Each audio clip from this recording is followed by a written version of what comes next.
Well, good morning, good morning, good morning. Hello, everybody. Today is May 1st. It's May.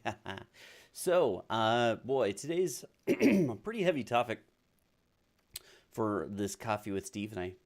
I've been kind of wanting to do a bit more of these kind of videos, the ones that kind of talk about other things besides just technology. And that's one of the main reasons why I made this change and why I made this move to this new channel, was so that I could talk about some really important stuff that's going on in the world besides just what's going on in technology and software development world. So, um, this is a big one. There's kind of this controversy going on inside of I don't know if you call it the mainstream media. I mean, the mainstream media is part of it. There's this internet culture. There's the YouTube culture. There's a lot of there's a lot of issues surrounding really what I consider to be a freedom of speech issue. All right, so in America, and this is not necessarily the case in every country, obviously, but we have the First Amendment, which basically guarantees our right to freedom of speech. And in other countries, that's not necessarily the case, and that's okay. I understand there's certain restrictions, like in Canada and in the UK.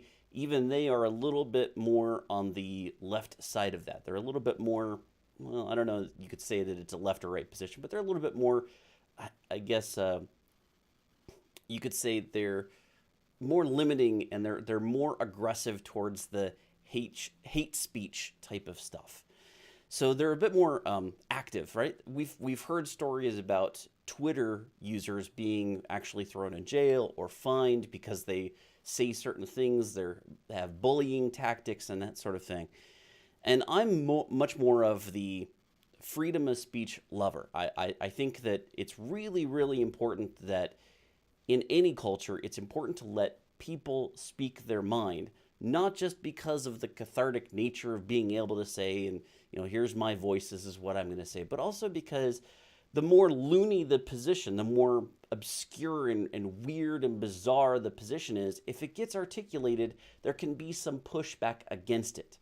But if you basically force everybody that even has one of these controversial positions to not be allowed to speak their mind or to say what they want, it relegates them to a certain area. They have to find some sort of outlet for that. And what they end up doing is getting even more and more extreme with no actual viable pushback on it to kind of confront them, right? There's no confrontation. They end up going into a bubble, and that just kind of starts to manifest in an even larger way those extreme positions. And there's no pushback. So freedom of speech is important, not just because it allows us to be free people, but also because it allows for that kind of pushback in our society, where we can see what people are thinking and we can say, yes, that's a good idea. No, that's a terrible idea. What's been going on recently, though, with the labeling of just about any sort of counter idea as hate speech to the left, right? So if you have any sort of contradictory position to LGBTQ issues, or if you think that affirmative action might be kind of beyond its use case, well, you're a terrible person. You're just a Nazi, right? Like, this is this bizarre black and white world that we're starting to get more and more of. There's not enough gray, in my opinion, in these conversations anymore. It's not that you have a valid point, but I disagree with you. It's, you're a Nazi. You are a fearmonger. You are, you call them a sexist, a bigot, a homophobe, a racist, whatever it is.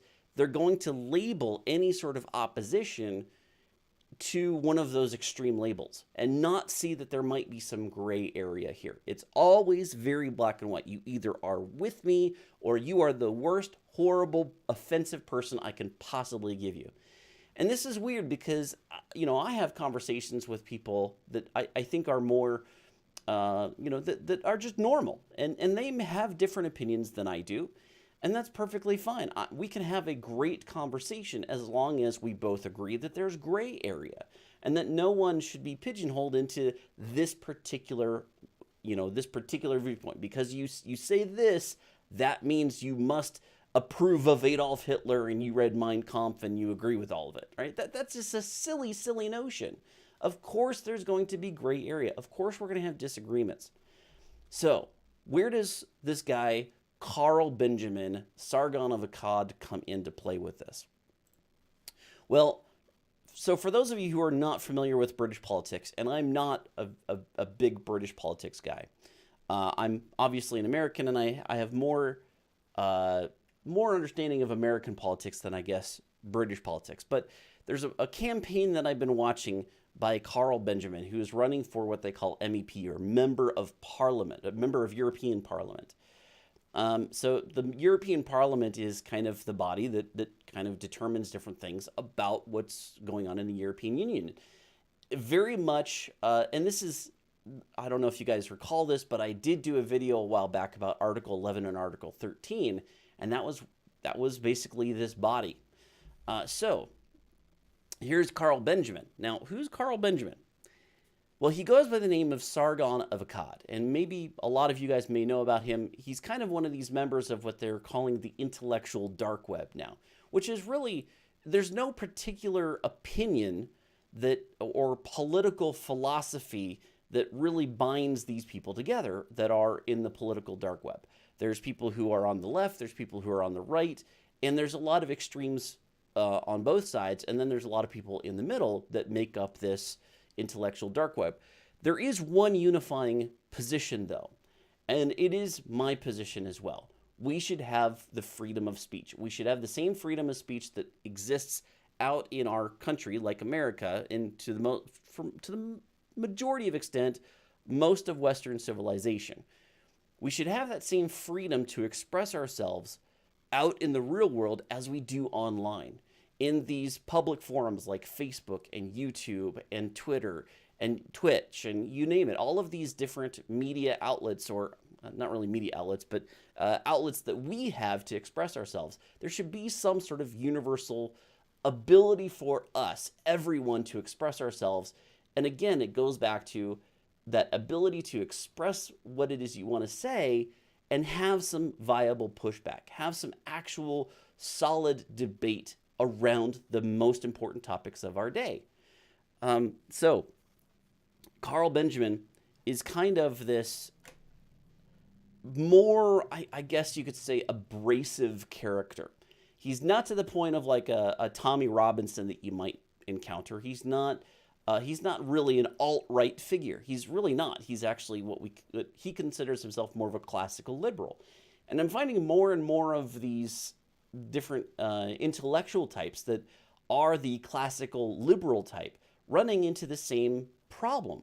That is the nature of these giant tech corporations, including Google and YouTube, which are managing this very channel that you're watching.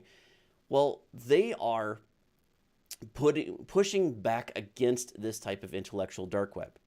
Now, it all kind of started when Carl Benjamin decided that he was going to announce as the UKIP candidate for MEP, right? So UKIP is, of course, the political party in the United Kingdom that is trying to separate themselves from the European Union. So in a kind of a twist of irony, here we have a candidate running for European Parliament, right, as member of the European Union. All right, so let me just switch over here. And this was the announcement.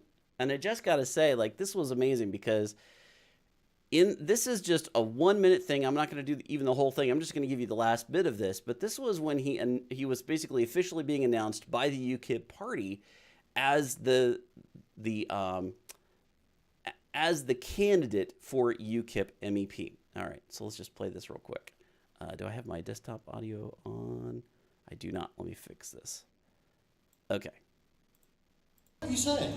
You are just smear merchants. Not one of you can tell me what I believe. Not one of you knows. But all of the public know because they can go to my YouTube channel, Sargon of Akkad, and just watch for themselves. I've been doing this for 5 years. I have nearly 1 million subscribers. Just go and have a look. I'm not answering your questions. I'm not apologising for anything. You dirty, dirty smear merchants. Get there. So I mean, this is great. I gotta say, this was classic. It's almost like his new campaign slogan is "Dirty, dirty smear merchants," and he's addressing the media here, saying, "You guys, you don't understand. You don't get it. Like, you guys are a failing breed because you're doing a very bad job of managing the country as media. You guys aren't really telling us the news anymore. You're only interested in smearing people and in smearing the politicians and smearing the candidates and smearing the politics itself." Okay. So he's just kind of getting up there and saying, like, the whole reason I'm running is because you guys are doing a terrible job, and I'm growing. My following is very, very popular. So his following is very, very popular. He's absolutely right. The established media is falling flat on their face to the point where we saw that's part of the reason why Article 11 and Article 13 of the European Union came into play, was part of the media wanting to try to take back some of their intellectual copyright materials, because they're trying to hold on to that a little bit longer. They're trying to hold on to their stranglehold just a little bit longer. Now, Carl Benjamin goes, so one of the things that's going to happen, because Carl Benjamin has been online as a YouTuber for a long time. He's kind of a political commentator. He was also he was a gamer at one point.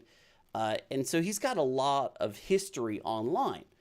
And of course, whenever there's a long history of somebody online, there's always going to be the ability for news outlets to go back into that catalog and pull certain things out of context, or pull certain things that might be a little unsavory, but they were said in a context of humor or of a larger conversation. And if you just extract that one little tiny piece out of it, you can make it sound or seem like it's an absolutely horrific and atrocious thing that somebody would have said. Okay, it's not that hard to really do. So it kind of started with this Jess Phillips character. The current, I should say, attack that the media has against Carl Benjamin has a lot to do with this thing that happened where the member of parliament, Jess Phillips, said something, or basically laughed and then said something about what Philip Davies here was recommending. So let's just take a listen.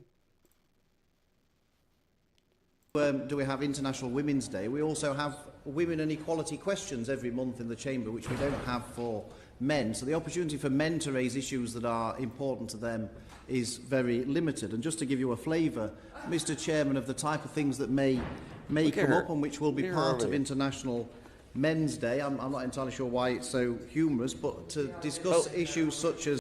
It would help if I actually switched over. I apologize. There we go. Okay, so watch this. Watch this lady over here in the corner as he says this.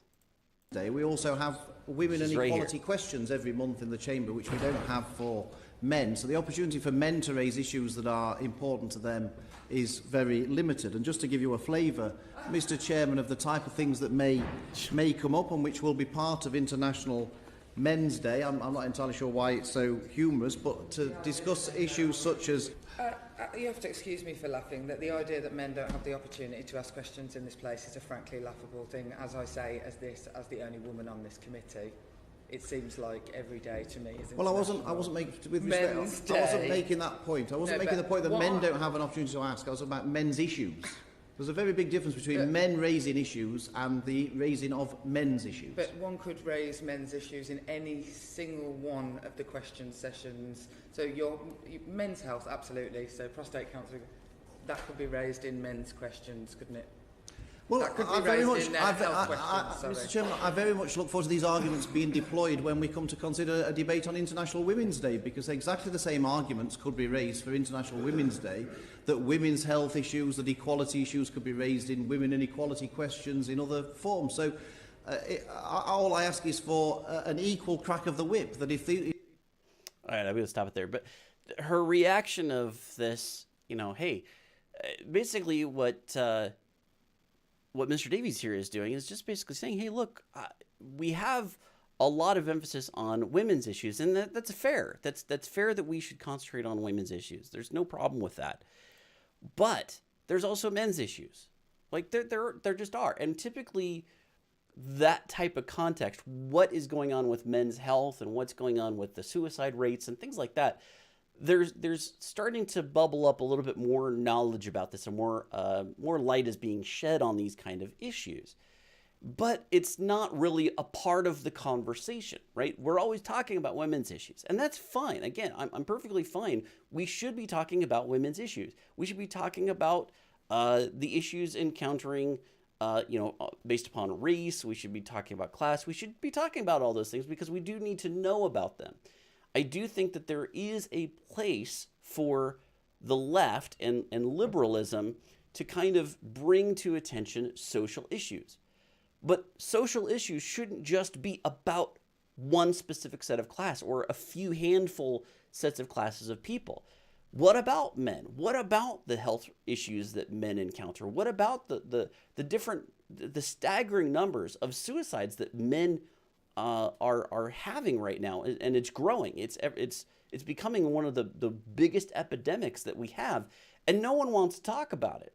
We still keep hearing about women's issues, and it's fine. I don't mind that we're talking about that, but we need to also be having a conversation about other issues and that are just as viable, just as important to discuss and find out solutions for.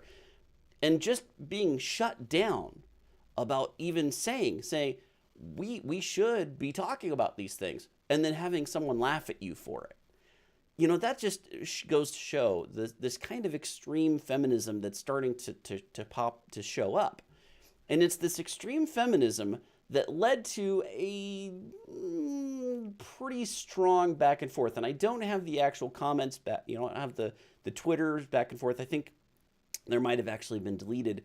But essentially what happened was a Twitter war broke out between this MP, Jess Phillips, and Carl Benjamin, where it kind of evolved into Carl Benjamin saying, and I'm quoting him here, trust me, this is not me saying this, but he said to her in a tweet, "I wouldn't even rape you."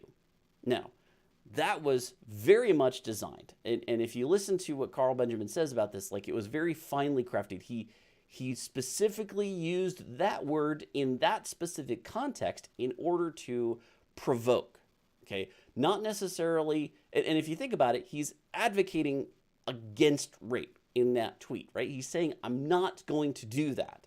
So, but because he even said the word and because he's a male, boom, there it is. And here I am, a male, saying it. And of course, somebody's going to probably come on here and say some sort of nasty comment. But the bottom line is, just saying a word should not have that kind of shut down, right? You shouldn't shut it down just because of a word. We should be discussing these things, and all he's trying to do is use those words because he knows that there are kind of these, not necessarily dog whistles, kind of the opposite. It's like that I could say this thing and they're going to come running after me. They're going to come charging full bore at me.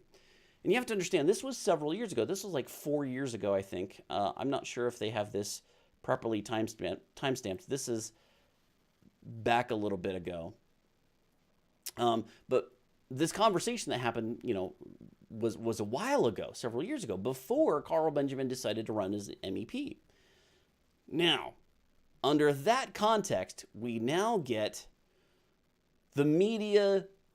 Now that he's running as an MEP, they're a dog with a bone. They can't let this go.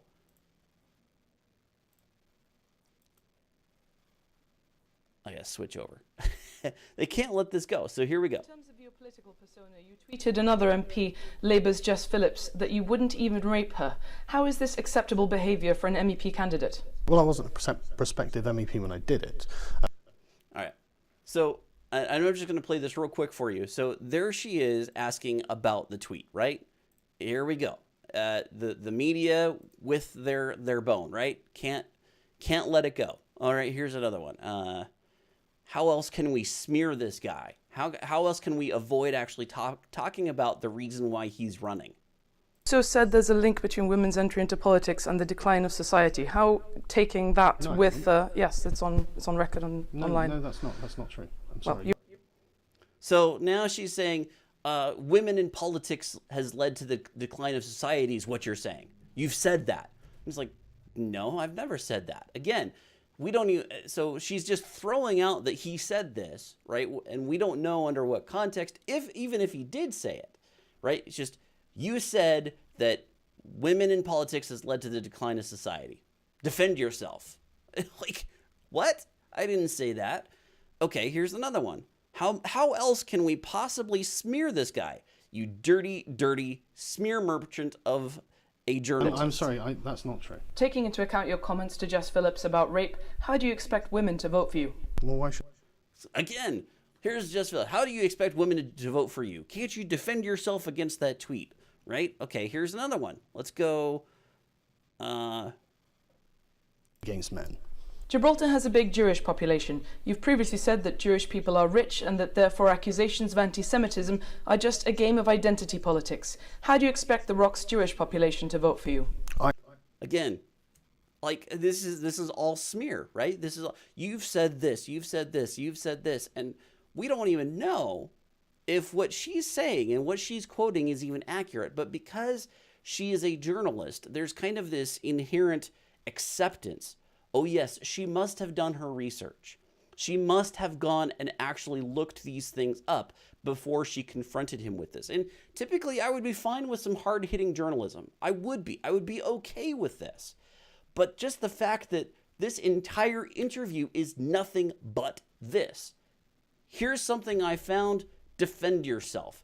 Here's something somebody said you said, defend yourself. All right, let's do one more.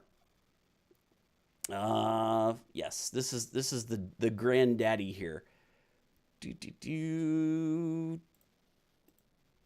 So bizarre. In terms of Gibraltar's identity, it has a proudly multicultural society. You've used slurs against black people, Jewish people, LGBT people, Asian people, Hispanic people, and people with mental disabilities. But never how to can those people? How can Never people? to those people. How can Never people to who those might be people. offended by those terms, who might be those people, or who might be sympathetic to those people, how do you expect them to vote for you? Like, how do you expect them to vote for you? I mean, just the pretentiousness of, and this is just a common theme in every one of the interviews that he's done. It's kind of the same thing. Just how can I come at you? Now, here's what's really, really frustrating.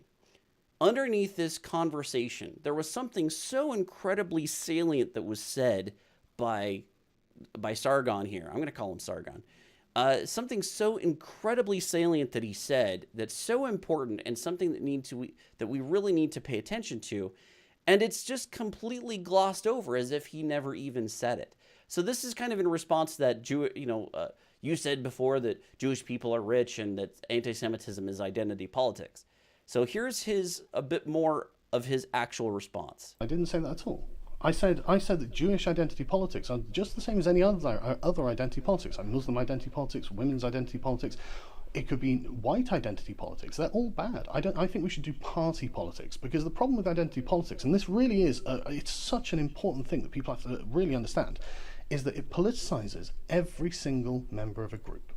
Right? It means and listen, that is so unbelievably important, right? Because the liberal state that we are all living in, the great gift it gave to the world is the separation between the public and private life. And that's a very important thing. So you can be a private person who doesn't get involved in politics if you want. You can go and vote for your representative, so you can lead a peaceful and prosperous and calm and law-abiding life, right? But when you politicize every member of a group along an arbitrary characteristic, for example, whether they're Jewish, they're Muslim, they're white, they're black, whatever it is, you can't get away from this. There is never a time when you're not these things. You're always these things all the time. And so every space you go into is a political space, erasing that distinction between the public and the private. These are very, I can't even begin to describe how fundamental, this is the civilizational bedrock of what it is to be British that is being attacked in this way, because we are an individualistic nation. We are not a collectivist nation, and identity politics is the collectivizing of a group above the individual. It's the inversion of the fundamental sort of British bedrock of values that we all stand on, and we're doing it without even thinking about it. I mean, the very fact that you'd ask me that, it's so bizarre. So this is, again, this is kind of going into what I think is more of the fundamental idea of Western civilization, in that the individual is sovereign. Right? The individual is sovereign over the government or over the identity that they may belong to. It's this idea that the individual is more important than the state, okay? But what's happening is there's this creeping in of identity politics that kind of blurs that line, that says, here you are as an individual, but because you belong to this group, and you're doing this through an innate quality, right? Your skin color, your sexual orientation, whatever it is, because of those immutable characteristics, you are part of this broader identity. And now, because you're a part of that broader identity, we can start to categorize you in different ways. We can say certain things about you. Now, I'm okay with typical tropes. I'm okay with people thinking that I'm a cracker because I'm white. I don't really care. I don't really mind. Okay, I do understand the history and the origin of that word, and it doesn't really offend me because I know it doesn't apply to today's world. That's not actually occurring. But there's kind of there's certain characteristics that I think are attributable to different classes of people.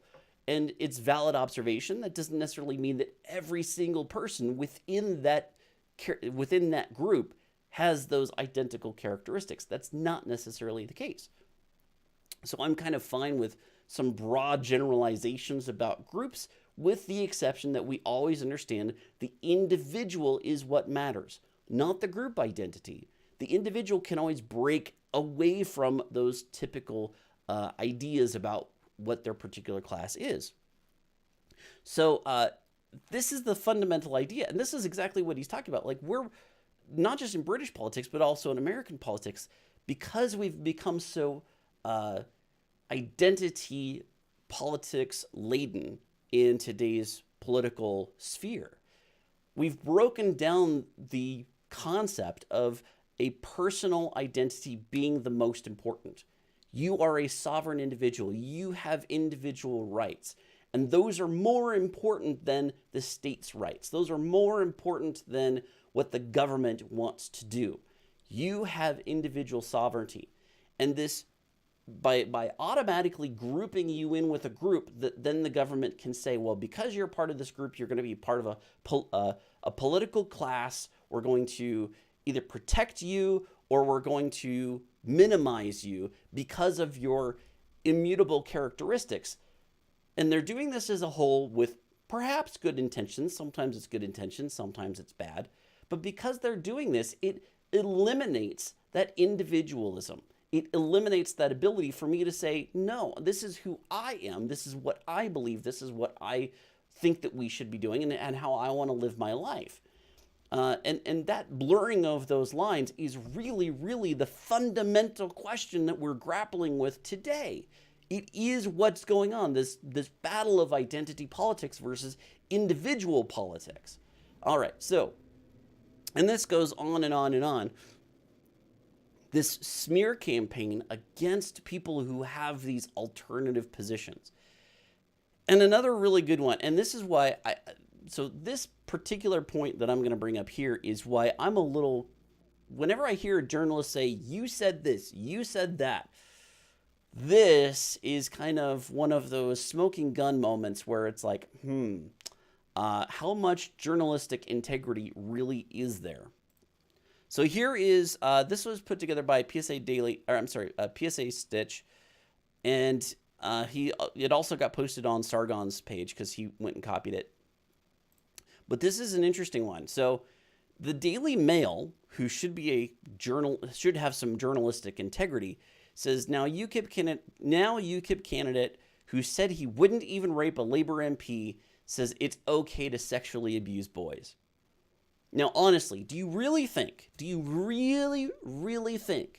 that Sargon of Akkad, or anybody that's going to have a political aspirations, is going to say something like that? Even in the past, who would publicly state this? Who would say something like, even in private, I don't know anybody that even thinks this other than the real wackos. Okay? So, this had better have some pretty strong and damning evidence. Let's take a look. examining sickening statements about child abuse made by a highly controversial UKIP candidate.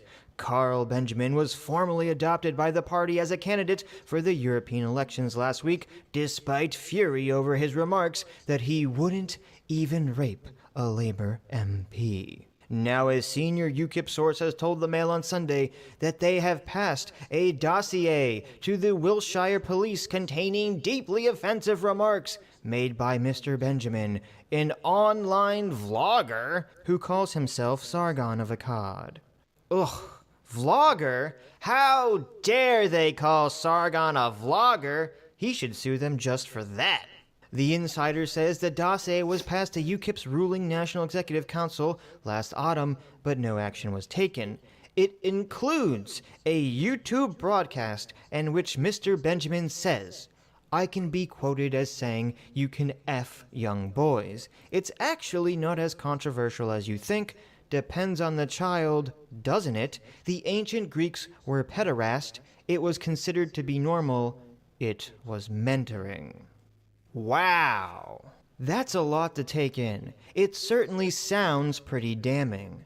So I looked into it. I found most people claiming this quote was taken out of context and were pointing to two different live streams Sargon had done in the past.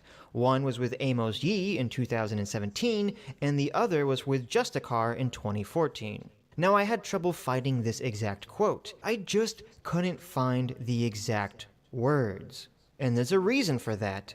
This quote that the Daily Mail printed doesn't exist. Yes, the Daily Mail is so dishonest, they printed a fake quote. Now you're asking, wait a minute, Sitch, how can you prove the quote is fake? Well, let me show you. You see, the good people at the UKIP Liberalist Research Team figured out the reason you can't find this quote is because it's actually 4 different quotes stitched together.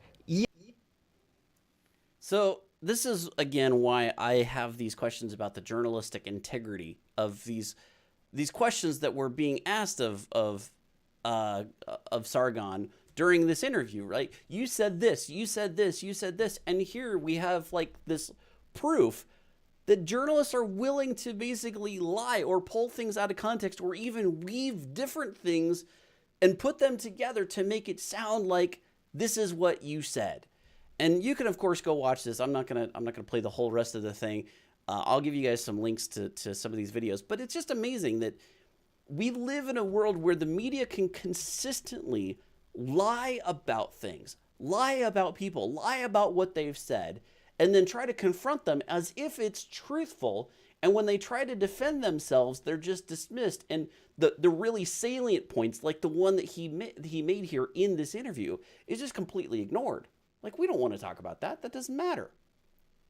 So this goes beyond Sargon. This goes into pretty much every area. And Sargon recently had his Patreon account basically dismantled. He got kicked off of Patreon, which was a large part of how he was making income online. So this is kind of evolved now. And I think the real canary in the coal mine, if you will, was the Alex Jones kicking off. When Alex Jones was kicked off, a lot of the more conservative commentators were saying, look, we got to be concerned about this because we don't agree with hardly anything Alex Jones says, but the fact that they could kick him off in the manner that they did is very alarming. And then they did it with Milo, I can never pronounce his name, with Milo. You know who I'm talking about. They did it with Milo. They did it with Carl Benjamin. They've done it with Tommy Robinson. And again, I'm not fans of every one of these people. I'm just saying they continuously kick more and more people out until they get to this point. And I think, obviously, the big kahuna that they would really, really love to get rid of, I think, is Ben Shapiro, right? Ben Shapiro is probably the biggest name on this side of that particular aisle. But there's other individuals like Steven Crowder here, who has a wildly popular show, okay, called Louder with Crowder. And he's a comedian, right? He's a comedian, but he has a political bent to what he says. And his he now has the potential, or he's trying to work it out legally, but he was looking at, and kind of potentially still is looking at, having his entire channel shut down. I know that you hear a lot about shadow banning, demonetization. There are a lot of Chicken Littles out there. But I do want to at least inform you, in case this channel goes away for good, as to why, and as to just how easily possible it could be for us to be gone from YouTube tomorrow. We've received what could potentially be 3 hard strikes. So we have a screenshot here for one parody video, the Dr. Trump music video that we did, in the span of a week. Okay, so I'm not going to go on too long about this. Again, I'll leave the link in here, but essentially, Steven Crowder is being potentially kicked off because he did a parody of a song. And now the parody was completely rewritten from the ground up. They did their own mix, they did their own music, they did their own lyrics, they did the whole, the skit is very much a parody. And this all should fall under, at least in the US, under fair use. But YouTube has done 3 strikes, all from one video, that basically says, and once you get 3 strikes, once you get these 3 hard copyright strikes, your channel can be removed. So because of this, he's looking at potentially, and if you look at like the number of subscribers he's got, if you go to Louder with Crowder, so 3.7 million subscribers. He's got a large following, and he's going to get potentially kicked off because he did a parody. And he did a parody from the ground up. He didn't take any of the original music, any of the original content. It's completely brand new fabrication of it, and he's potentially going to receive 3 strikes from doing this. That's amazing. Now, I got to ask you, what is the equivalent on the left to any of this? Who is a left-leaning person who said something somewhat, fringy, that got kicked off or got banned or got demonetized? Who did a parody and is receiving 3 copyright strikes for that parody? So, Tommy Robinson and Carl Benjamin. Here's where it gets even a little bit worse, and I'm about to wrap this up, but it gets a little bit worse because now that Carl Benjamin is actually running as an MEP, he has official campaigns. So he had an official campaign Twitter account. And guess what? They shut it down. Twitter actually shut down his official campaign Twitter account. And they still call him a vlogger. Okay. So, Twitter's going to that extreme. And now here's Vice basically kind of summing up what we already know. Crowdfunding site Patreon is purging far-right figures, and I think this goes deeper than Patreon. I think this is a industry-wide purging that's going on. YouTube has been a little bit slower to respond. I think they're a little bit, I don't know exactly why, but they're not as quick to kick people off, even though the Louder with Crowder thing is there. But it just permeates. There's Patreon, there's Twitter, there's Facebook, there's YouTube. Like, you name the platform, and people from the right are consistently being kicked off there or demonetized or what they call shadow banning. Milo Yiannopoulos. There we go. Yiannopoulos. I never can pronounce his name. But look, I don't agree with all of these people. I really don't. There's a ton of stuff that's out there that I just go, man, this is ridiculous. But to me, probably one of the most middle-of-the-road groups that's out there that is consistently running into this problem, and you may have heard of them, is PragerU. Okay, so PragerU or Prager University, they're not an actual university. Don't get me wrong. They're not officially accredited or anything like that. But what they do is they put out little 5-minute videos that are a bit more counterculture. They're a little bit more, here's what's actually happening. Let's give some actual facts about things. And they're consistently getting demonetized all the time. Their videos are constantly being either deleted or removed or demonetized. And it's becoming a real battle. And they've gone so far as to sue over this. And unfortunately, their last lawsuit, the last I heard, it really didn't go anywhere. It got thrown out of court. And it's very unfortunate because, look, I understand that these are private companies. They own their platform. They own the ability for you to be on there. And they have every right to kick you off, right? Because they're a private company. What I really think we need is more competition in this marketplace. We need more competition to things like YouTube. We need more competition to things like Facebook. We need more competition to things like Twitter and Patreon. The problem is, behind the scenes, there is no competition. These are very small groups of people, very in a bubble in Silicon Valley, that are making all of these decisions. So there is no diversity in the marketplace because the tech giants are all controlling all of this.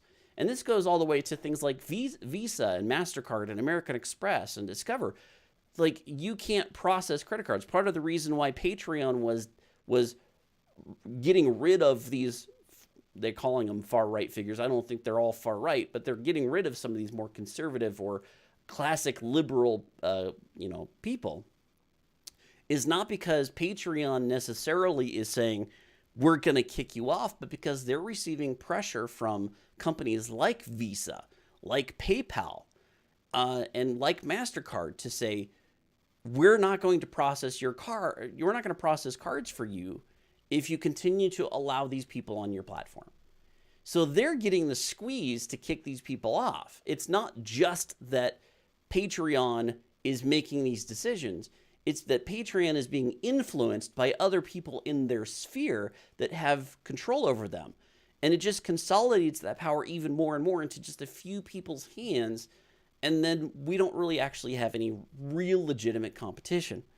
Instead, it's just these few tech giants. So I highly encourage you to go find some of these alternative platforms and just start looking around, see what's out there. I've been on MeWe instead of Facebook a little bit more. Meet is mewe.com. They're pretty good. There's Minds, which is another big one. But definitely go check it out. Find some alternatives. We got to kind of break ourselves from just these monolithic platforms that are really starting to control the discussion. They're starting to get rid of any sort of controversy on their platforms for a variety of reasons, whether it's maybe internal pressure or internal, their own internal decision making, or because it's somebody else outside of that's applying pressure to them. They're still kicking people off to get rid of the conversation. And you have to have this particular viewpoint if you're going to be continue to be on the platform and be allowed to have your voice. And it's funny because while they're saying this, they say, well, we want everybody to have a voice, but just not you guys. Anyway, so that's pretty much it. I appreciate everybody joining me today. I know it was a bit of a long broadcast, but I think this is really important stuff, and I'm glad that I was able to finally get it together and get it out. I hope you guys enjoyed the broadcast. I hope you guys have a terrific May 1st, Wednesday. It is Hump Day. And don't forget, this is Coffee with Steve, so don't forget to drink. Don't forget to drink that coffee. Thank you so much, everybody, and I hope you guys have a wonderful, wonderful rest of your day.